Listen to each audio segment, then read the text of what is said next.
Friends, कैसे आप सब। आज हम इकाई 1 विज्ञान कक्षा 7 पहला अभ्यास देखेंगे। पहला अभ्यास हमारा है विज्ञान एवं प्रौद्योगिकी, यानी कि इकाई 1 मानव और प्रौद्योगिकी। हम आप जानते हैं कि मानव में प्रौद्योगिकी का क्या महत्व है, यानी कि प्रौद्योगिकी किसे कहते हैं। यानी कि विज्ञान की व्यवस्था, यानी कि विज्ञान के नियम कायदे का प्रयोग करके प्रौद्योगिकी को नए टेक्नोलॉजी में विकसित किया जाए और जो क्या हो, मानव के जीवन को सरल बना सके, मानव के जीवन को या मनुष्य के जीवन को सरल बना सके, उसे ही क्या कहते हैं, प्रौद्योगिकी कहते हैं। प्रौद्योगिकी का अर्थ है कि मानव अपने संसाधन को व्यवस्थित रूप से करने के लिए अपने जीवन शैली को, अपने यातायात को, यानी अपने संसाधन को सुगमता पूर्वक करे और उसके कार्य क्या हो जाए, सभी इजली हो जाए, आसानी से हो जाए, तो उसी का क्या नाम है, विज्ञान और प्रौद्योगिकी। यहाँ पर हम देखते हैं कि विज्ञान में, यानी कि विज्ञान के प्रौद्योगिकी का विकास जैसे जैसे हुआ है वैसे वैसे, यानी कि जो परंपरागत, यानी कि जो पुरानी पद्धति थी, जैसे कहीं आने जाने के लिए संसाधन थे तो बैलगाड़ी का प्रयोग किया जाता था। अब क्या हो गया, मोटरसाइकिल का प्रयोग करते हैं, और उससे भी तेज़, यानी कि बहुत तेज़ जल्दी में जाना है तो हवाई जहाज़ का प्रयोग किया जाता है। फिर इसके बाद आता है खाद्यान्न उत्पादन में हो, चाहे दूर संचार के माध्यम में हो, चाहे स्वास्थ्य के लिए हो।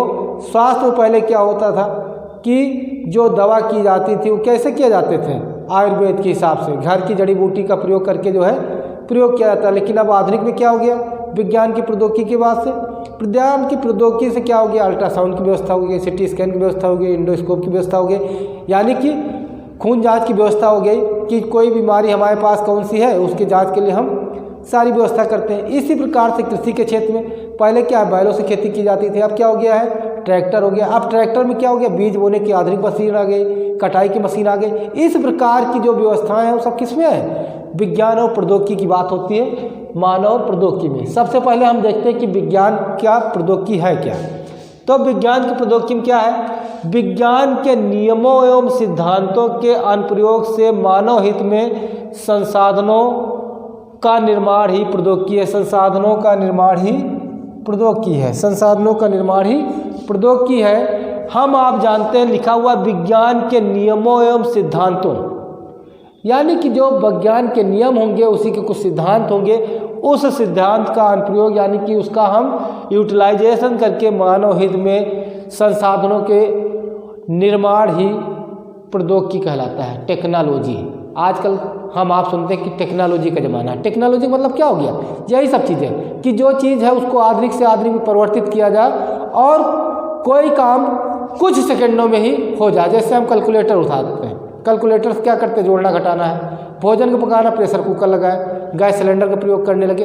इस प्रकार की जो टेक्नोलॉजी सब क्या है, प्रौद्योगिकी है। क्या है, प्रौद्योगिकी है। इसी प्रकार से यातायात के साधनों, चाहे विज्ञान और प्रौद्योगिकी का जीवन में उपयोग, यानी कि जो विज्ञान है, इस प्रौद्योगिकी का हमारे जीवन में क्या लाभ है, क्या प्रयोग है। अभी हमने बताया था जैसे यातायात। सबसे पहले देखते हैं वैज्ञानिक खोजें एवं आधुनिक तकनीक से मानव जीवन में विज्ञान एवं प्रौद्योगिकी से क्रांति आ गई। आज आप सब लोग देखे होंगे, सुने होंगे, सबसे ज़्यादा क्रांति कहाँ दिखाई देती है आपको, मोबाइल फ़ोन पर, स्मार्टफोन। जैसे इस समय कोरोना काल चल रहा है, तो कोरोना काल में क्या हुआ, आप देखोगे चारों तरफ स्मार्टफोन का ज़माना हो गया। पढ़ाई के लिए हो गया, किसी चीज़ की खोज के लिए हो गया, या एक दूसरे से बात करने के लिए, जो भी चीज़ें हो गई सब क्या हो गया, स्मार्ट हो गया, यानी कि स्मार्टफोन, स्मार्ट मोबाइल। इससे क्या हुआ, इससे एक बल मिला, ये हमारा एक टेक्नोलॉजी है, ये विज्ञान की प्रौद्योगिकी है। विज्ञान और प्रौद्योगिकी से क्रांतिकारी परिवर्तन किया है। जैसे हमने बताया था कि यातायात है, सड़क है, वायुयान है, खाद्यान्न उत्पादन, यानी कि खाद्यान्न उत्पादन में क्या है कि अभी तक हमें दूसरे के देशों से लेना पड़ता था, लेकिन आज क्या हो गया, हम खाद्यान्न पर भारत क्या हो गया, आत्मनिर्भर हो गया। क्या हो गया, आत्मनिर्भर हो गया। फिर इसके बाद हम देखते हैं कि विज्ञान और प्रौद्योगिकी के विकास से मानव जीवन में परिवर्तन, क्या परिवर्तन आ गया है। पहले जैसे हमें कहीं जाना था साइकिल से जाते थे, घुड़सवारी करते थे, खेल कूद मनोरंजन के लिए क्या होते थे, ग्रामीण क्षेत्र पर नौटंकी होती थी, नाच होता था, घुड़सवारी किया जाता था, खेल कूद के लिए ताश के पत्ते खेले जाते थे या शिकार किया जाता था। लेकिन अब क्या हो गया, मोबाइल पर गेम आ रहा है, उसको खेलते हैं, या वॉलीबॉल, यानी कि कोई भी आधुनिक खेल हो गया, दौड़ धूप, जो भी चीज़ें हैं, ये सब चीज़ें किसके व्यवस्था हो गई, प्रौद्योगिकी के विकास से। यातायात हो, चिकित्सा हो, जनसंचार, कृषि, मनोरंजन के क्षेत्र में नित नए आविष्कार हो रहे हैं, नित नए आविष्कार हो रहे हैं। इसी क्रम में अभी बताया था कि लंबी दूरी कम समय में, यानी कि लंबी दूरी जाना है, हमें एक देश से दूसरे दूर जाना है, तो इसके लिए हमें क्या करना है कि हवाई जहाज या सुपरसोनिक जेट विमानों का निर्माण हुआ है, जिससे हम लंबी दूरी कुछ समय में ही पूर्ण कर लेते हैं। और हेलीकॉप्टर के निर्माण से हुआ। फिर इसके बाद क्या, समुद्री मार्ग से माल तथा सवारी। हम आप जानते हैं कि अन्य साधनों की अपेक्षा समुद्री मार्ग यानी जल यातायात सस्ता होता है और उस पर सुगमता से सारा कार्य किया भी जा सकता है, और ये सबसे कम खर्च का यातायात है, सबसे कम खर्च से और ज़्यादा सुटेबल, ज़्यादा सुविधाजनक है। जहाँ पर समुद्री यात्रा होती है, नदियाँ हैं, वहाँ पर इस प्रकार की व्यवस्थाएं हो सकती है, होती है। तो वहाँ से क्या होता है कि समुद्री मार्ग से माल तथा सवारी ढोने के लिए बड़े बड़े जहाज़ों का भी प्रयोग किया जाता है, यानी कि बड़े बड़े जहाज़ जहाँ पर 400-600 हज़ार 2000 1500 आदमी आ जा सकते हैं और कई हज़ार टन उस पर माल लाद करके एक देश से दूसरे देश भेजा जा सकता है, लाया जा सकता है। फिर चिकित्सा के क्षेत्र में भी हमने बताया था कि जैसे अल्ट्रासाउंड है, सिटी स्कैन है, इंडोस्कोपी है, आदि प्रकार की व्यवस्थाएं, ब्लड जांच की व्यवस्था होगी, अन्य प्रकार की चीज़ें हो गई, जिससे हमें उस रोग के बारे में आसानी से पता लग जाता है और हम उसकी चिकित्सा कराते हैं और हमें आराम मिलता है। फिर इसके बाद आता है कि टेलीफोन व स्मार्ट मोबाइल। आजकल हम सुने होंगे कि G4 G3 का ज़माना है, यानी कि जनरेशन 4 और जनरेशन 5। अब नई जनरेशन भी आने वाली है, तो जो टेक्नोलॉजी है बहुत विकसित हो गई है, इसी के माध्यम से हम सारी चीज़ें करते हैं। फिर इसके बाद आता है ईमेल, फैक्स आदि। फिर इसके बाद आता है उद्योग धंधों में अत्याधुनिक, यानी कि जो उद्योग धंधे हैं, पहले उद्योग धंधे अधिकतर क्या होते थे, घरेलू होते थे, वहाँ पर ज़्यादा उपकरणों की बड़ी व्यवस्थाएं नहीं होती थी। लेकिन अब क्या हो गया, अत्याधुनिक मशीनों के द्वारा दूध फैक्ट्री, चीनी मिल या कपड़े की मिल, यानी किसी प्रकार की अत्याधुनिक मशीन से इसका प्रयोग करके क्या किया जाता है, इसको विकसित किया जा रहा है। और साथ साथ जैसे विद्युत उत्पादन, हम आप जानते हैं कि अब हमारा जीवन बिना विद्युत के संभव ही नहीं है। जिस प्रकार से विद्युत उत्पादन के क्षेत्र में आदमी निर्भर होता जा रहा है, ये प्रौद्योगिकी की ही देन है। और इसमें भी क्या हुआ कि अब सौर ऊर्जा का प्रचलन शुरू हो गया, क्योंकि हम आप जानते हैं कि जैसे विद्युत ऊर्जा सौर ऊर्जा से बन सकती है, तो सौर ऊर्जा के प्रयोग से भी प्रयोग किया जा रहा है और नित नए नए ऊंचाइयों से विज्ञान और प्रौद्योगिकी का प्रयोग करके मानव हित में क्या है, सरल बनाया जा रहा है, जिससे इसे हम प्रौद्योगिकी क्या कार्य करता है।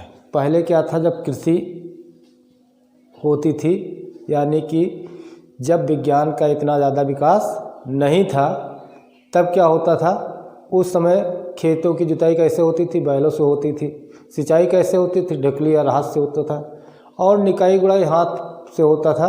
अब क्या हो गया, आधुनिक रूप में जब विज्ञान प्रौद्योगिकी आ गया, तो क्या हो गया, खेतों में अच्छे उर्वरक का प्रयोग होने लगा, अच्छी सिंचाई होने लगी।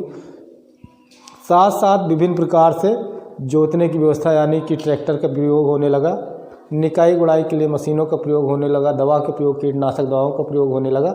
इस प्रकार के प्रयोग से क्या हुआ, कृषि के क्षेत्र में भारत जो है आत्मनिर्भर होने लगा। और इस समय प्रेजेंट टाइम में भारत जो है बहुत से खाद्यान्न फसलों में आत्मनिर्भर हो गया, जैसे गेहूँ है, चावल है, दूसरे देशों को आयात किया जाता है। तो सबसे पहले हम देखते हैं कि कृषि उपकरण। पहले पारंपरिक साधनों का उपयोग होता था। पारंपरिक साधनों का मतलब क्या होता था, जोतने के बैल एवं सिंचाई के लिए अभी बताया ढकली और राहट का प्रयोग किया जाता था। इसके बाद आधुनिक या वैज्ञानिक युग में कृषि के क्षेत्र में क्या हो गया, आधुनिक एवं सुविधाजनक यंत्रों का प्रयोग होने लगा है। सुविधाजनक का मतलब क्या हो गया, जैसे अब आप जानते हैं कि यंत्रों का प्रयोग हो रहा है, जैसे ट्रैक्टर जोतने का भी कार्य करना है, सामान लाने ले जाने का भी कार्य करता है। थ्रेसर का प्रयोग होने लगा, यानी कि गेहूं की कटाई मड़ाई का काम। हार्वेस्टर आजकल चलने लगा है। फिर इसके बाद डीजल पंप सेट, यानी कि हम आप जानते हैं खेतों की सिंचाई किससे होने लगी, ट्यूबवेल से, नहरों से होने लगी है। इस प्रकार से आज के प्रयोग से खाद्यान्न उत्पादन में आशातीत उत्पादन हो गया है। रासायनिक खादों का प्रयोग होने लगा, तो इससे क्या हुआ कि भारत में जो है उत्पादन, यानी कि 1960 से पहले भारत जो है दूसरे देशों से क्या करता था, खाद्यान्न मंगाना पड़ता था। जब 1962 में चाइना युद्ध हो गया तो उस समय खाद्यान्न संकट ज़्यादा था, तो उसी के समय लगभग 1960 के आसपास हरित क्रांति चलाई गई। हरित क्रांति का मतलब क्या था, उस समय साधन सींचने की व्यवस्था अच्छी नहीं थी, अच्छे बीज भारत में नहीं थे, और साथ साथ क्या था, उर्वरक का उत्पादन यहाँ नहीं होता था। इसके बाद 1960 में जब हरित क्रांति चलाई गई तो उसमें क्या हुआ कि उस हरित क्रांति के द्वारा गेहूं में और चावल में, साथ साथ मक्का में कुछ प्रभाव हरित क्रांति के कारण दिखाई दिया और भारत में खाद्यान्न उत्पादन का ग्रोथ हुआ। उस ग्रोथ के कारण से भारत धीरे धीरे आज क्या हो गया, खाद्यान्न में आत्मनिर्भर हो गया। तो उस समय देखते हैं कि हरित क्रांति क्या है भाई। हरित क्रांति किसे कहते हैं? हरित क्रांति भारत में लगभग 1960 में शुरू किया गया था और 1960 से 65 के बीच में हरित क्रांति के प्रभाव दिखाई देने लगे। हरित क्रांति के जनक भारत में कौन थे? Doctor MS. स्वामीनाथन थे। कौन थे? Doctor MS. स्वामीनाथन थे। इन्होंने जो है हरित क्रांति के बारे में कार्य किया और हरित क्रांति में क्या था, इन्होंने बीजों को दूसरे देशों यानी मैक्सिको से ला करके यहाँ पर उसके टेक्निक में कुछ परिवर्तन किया और यहाँ पर बुआई का कार्य कराया, तो उससे आशा थी। तो डॉक्टर एम.एस. स्वामीनाथन को भारत का हरित क्रांति का जनक कहा जाता है। सन 1960 में शुरू किया गया और गेहूं, धान तथा मक्का के उन्नतशील बीजों व सिंचाई, रासायनिक उर्वरकों व कीटनाशक तथा खरपतवार का प्रयोग में उन्नति हुई। प्रयोग से जब उन्नति हुई तो क्या हुआ, सिंचाई के साधन बढ़ गए, खादों का प्रयोग यानी कि रासायनिक उर्वरकों का प्रयोग होने लगा और कीटनाशक दवाओं का प्रयोग होने लगा। इससे क्या हो गया कि 1965-66 में गेहूं की प्रजातियां कौन कौन सी थी? सोनालिका, कल्याण सोना, और धान की प्रजातियां थी जाया, पद्मा, पूसा 215 तथा मक्का की कौन कौन सी प्रजातियां थी? गंगा, रंजीत के द्वारा हरित क्रांति की शुरुआत की गई। उस हरित क्रांति के द्वारा भारत में कुछ न कुछ उत्पादन बढ़ा और आज उसका उत्पादन इतना ज़्यादा हो गया कि वो दूसरे देशों को भी आयात करता है। फिर इसके बाद हम देखते हैं कि आज सभी फसलों में भारत आत्मनिर्भर की ओर बढ़ रहा है। कृषि के क्षेत्र में अन्य क्रांतियाँ कौन कौन सी? हम आप जानते हैं कि रेशम पालन का भी कार्य होता है। रेशम पालन रेशम कीट से होता है, जिसमें पौधों को पाला जाता है, उनको 30-35 दिन बाद 40 दिन बाद क्या करते हैं, तोड़ लिया जाता है। तोड़ करके क्या करते हैं, एक ट्रे में रखते हैं। फिर इसके बाद आजकल देखेंगे पोल्ट्री फार्म का विकास बहुत तेज़ी से हो रहा है। इसके बाद देख रहे हैं सुअर पालन। इस प्रकार के पिसीकल्चर यानी कि जितने भी कार्य हैं सब ये कृषि से संबंधित ही हैं। फिर अब आगे देखते हैं सुअर पालन। आज सभी फसलों में भारत आत्मनिर्भर की ओर बढ़ रहा है। कृषि के क्षेत्र में अन्य क्रांतियाँ कौन कौन है? जैसे सबसे पहले दिया हरित क्रांति किसे कहते हैं। हरित क्रांति का मतलब क्या है कि फसल उत्पादन की जो प्रवृत्ति होती है उसे हरित क्रांति कहते हैं। फिर इसके बाद आता है श्वेत क्रांति। श्वेत क्रांति क्या है? श्वेत क्रांति को ऑपरेशन फ्लड भी कहा जाता है। क्या कहा जाता है? ऑपरेशन फ्लड भी कहा जाता है। ये दूध उत्पादन संबंधित था। किससे संबंधित था? दूध उत्पादन से संबंधित था और इसके जनक कौन थे? डॉक्टर वर्गीज कुरियन थे। यह दूध से उत्पादन से संबंधित था और सबसे पहले ये गुजरात में शुरू किया गया था, आनंद डेयरी से। फिर इसके बाद आता है पीली क्रांति। पीली क्रांति क्या है? पीली क्रांति का मतलब होता है जो तिलहन उत्पादन यानी कि जो तेल वाली फसलें होती हैं उनके उत्पादन से संबंधित है। फिर आता है भूरी क्रांति। भूरी क्रांति क्या है? ये उर्वरक से संबंधित है। किससे है? उर्वरक से संबंधित है। फिर इसके बाद आता है नीली क्रांति। नीली क्रांति क्या है? मत्स्य उत्पादन से यानी कि मछली पालन को बढ़ाने से है, उसे कहते हैं नीली क्रांति। फिर इसके बाद अन्य भी क्रांतियां हैं, जैसे अभी हमने बताया था सेरीकल्चर हो गया, पोल्ट्री हो गया। आप देखे होंगे कि जो है सुअर पालन हो गया। ये सब चीज़ों को बढ़ाने के लिए आजकल कार्य चल रहा है, जिससे लोग क्या हो, आत्मनिर्भर हो सके और उनकी आमदनी बढ़ सके। जैसे दिया विज्ञान और मानव प्रौद्योगिकी। यहाँ पर देखिए लिखा है प्रौद्योगिकी के विकास के विभिन्न क्षेत्रों की क्रांतिकारी परिवर्तन। क्रांतिकारी का मतलब होता है जो नित्य नई ऊंचाइयों को पाने के लिए कार्य किया जा रहा है। जैसे हम आप जान रहे हैं कि इस समय मोबाइल फ़ोन है। पहले किस तरह का मोबाइल फ़ोन आता था, आज किस तरह का मोबाइल फ़ोन, अब स्मार्टफोन आ गया। स्मार्टफोन से क्या हो गया कि आप सारे प्रकार के कार्य कर सकते हैं। बैंकिंग का कार्य कर सकते हैं, बातचीत का कार्य कर सकते हैं, लिखने पढ़ने का काम कर सकते हैं, पढ़ाने का कार्य कर सकते हैं, यानी कि विभिन्न प्रकार के कार्य कर सकते हैं। तो ये क्या है? क्रांतिकारी परिवर्तन है। इसी में हम देखते हैं सबसे पहले दिया है औद्योगिक क्रांति। औद्योगिक क्रांति क्या है?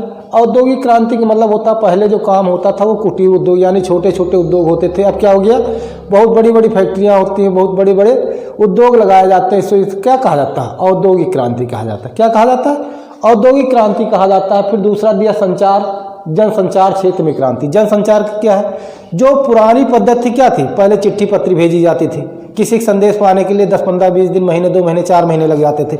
लेकिन अब क्या हो गया, जनसंचार के क्षेत्र में हमें किसी की सूचना देना, किसी की बात करना है, मोबाइल उठाए बात किए, कहीं पर भी हो, एक देश से दूसरे देश में हम तत्काल बात कर लेते हैं। तो जनसंचार के क्षेत्र में भी है कंप्यूटर। आजकल हम जानते हैं कि कंप्यूटर का एक विशेष महत्व हो गया। कंप्यूटर क्या है, एक विशेष महत्व हो गया, जिससे हम आप किसी भी देश विदेश से बैठे हुए जो इंटरनेट से जुड़ा हुआ है उसके खोज खबर ले सकते हैं, लिख पढ़ सकते हैं, यानी कि विभिन्न प्रकार के कार्य करता है। फिर इसके बाद आता है इंटरनेट। हम आप जानते हैं कि इंटरनेट क्या है, ये एक ऐसी व्यवस्था है जिसके द्वारा किसी चीज़ को जोड़ा जाता है, यानी कि किसी टेक्निक को जोड़ दिया जाता है एक दूसरे से और उसके माध्यम से हम तक संचार पहुंचता है। इसे क्या कहते हैं, इंटरनेट कहते हैं। फिर दिया इलेक्ट्रॉनिक डाक सेवा। इलेक्ट्रॉनिक डाक सेवा का मतलब होता है जो हम आप ईमेल भेजते हैं। ईमेल भेजने के लिए क्या होता है, एक अकाउंट से दूसरे अकाउंट में हम ईमेल कुछ सेकंड में भेज देते हैं। क्या सूचना देना है, वो इलेक्ट्रॉनिक डाक सेवा कहा जाता है। पहले बताया ना कि संदेश भेजने के लिए कई समय लगता था, या किसी को भेजना पड़ता था, या चिट्ठी पत्री भेजना पड़ता था। लेकिन इस समय क्या हो गया है कि आपके पास मोबाइल है, या इलेक्ट्रॉनिक डाक सेवा है, या कंप्यूटर है, या किसी भी माध्यम से हम क्या करते हैं, ईमेल कर देते हैं। फिर इसके बाद आता है मोबाइल फ़ोन व स्मार्टफोन। हम आप जानते हैं मोबाइल फ़ोन का उपयोग हमारे जीवन में कितना बड़ा महत्व है। फिर स्मार्टफोन हो गया। स्मार्टफोन में क्या है, सारी चीज़ें होती कि हम बैंकिंग कार्य कर सकते हैं, फ़ोटो खींच सकते हैं, लिख सकते हैं, पढ़ सकते हैं, कैलकुलेटर यानी कि जोड़ घटा सकते हैं, यानी कि विभिन्न प्रकार के हम काम इससे कर सकते हैं। फिर इसके बाद आता है कृषि। कृषि के क्षेत्र में हम देख रहे हैं नित नई ऊंचाइयों को, नए नए उद्योग लगाए जा रहे हैं, नए नए फैक्ट्री लगाई जा रहे हैं, नए नए क्या किए जा रहे हैं, नए नए कृषि उपकरण बनाए जा रहे हैं, जिससे क्या हो, मानव के कार्य करने की क्षमता सरल बनाई जा सके और आसानी से कार्य किया जा सकते और उत्पादन बढ़ सके। फिर इसके बाद आता है ईंधन के क्षेत्र में। ईंधन क्या है, पहले हम आप जानते हैं चूल्हा जलाने के लिए लकड़ी या कंडे का प्रयोग किया जाता था, कोयले का प्रयोग किया जाता था। लेकिन अब ईंधन के रूप में क्या हो गया कि गैस सिलेंडर का जो प्रयोग करते हैं। गैस सिलेंडर में क्या होता है, ब्यूटेन या मीथेन नामक गैस भरी होती है, उसके द्वारा खाना बनाने का कार्य किया जाता है और विभिन्न प्रकार के। फिर इसके बाद आता है चिकित्सा। चिकित्सा के क्षेत्र में जो पुरानी पद्धति, क्या पद्धति थी, आयुर्वेदिक दवा होती थी, जड़ी बूटियों को मिला करके दवा दिया जाता था, या कोई गंभीर बीमारी हो जाती थी, जानकारी नहीं मिल पाती थी, उससे अब क्या हो गया कि चिकित्सा के क्षेत्र में हम देखते हैं इसका एक्सरे हो गया, सीटी स्कैन हो गया, इंडोस्कोपी हो गया, यानी कि ब्लड जांच हो गई, यानी कि विभिन्न प्रकार की जांचों के द्वारा हम तत्काल क्या करते हैं, उस रोग के बारे में पता लगा लेते हैं और चिकित्सा के क्षेत्र में एक क्रांतिकारी परिवर्तन। फिर आ गया राष्ट्रीय सुरक्षा एवं युद्ध।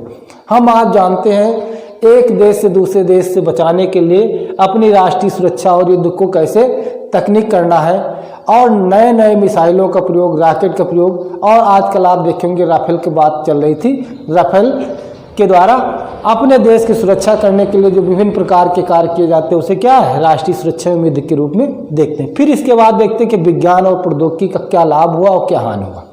तो विज्ञान और प्रौद्योगिकी के विकास में मनुष्य को केवल लाभ ही नहीं मिला है, वरन इससे अनेक प्रकार की हानियां भी हुई। इसका मतलब क्या है कि हम आप जानते हैं जितना भी ज़्यादा हम नई टेक्नोलॉजी के बारे में जानते हैं, नई टेक्नोलॉजी का प्रयोग कर रहे हैं, उतना कहीं ना कहीं इस वातावरण में इस प्राकृतिक संसाधन के साथ हम छेड़छाड़ कर रहे हैं। उस प्राकृतिक संसाधन को कम से कम नुकसान पहुंचाए नई टेक्नोलॉजी का विकास करने की जो पद्धति है उसी को कहा जाता है कि क्रांतिकारी।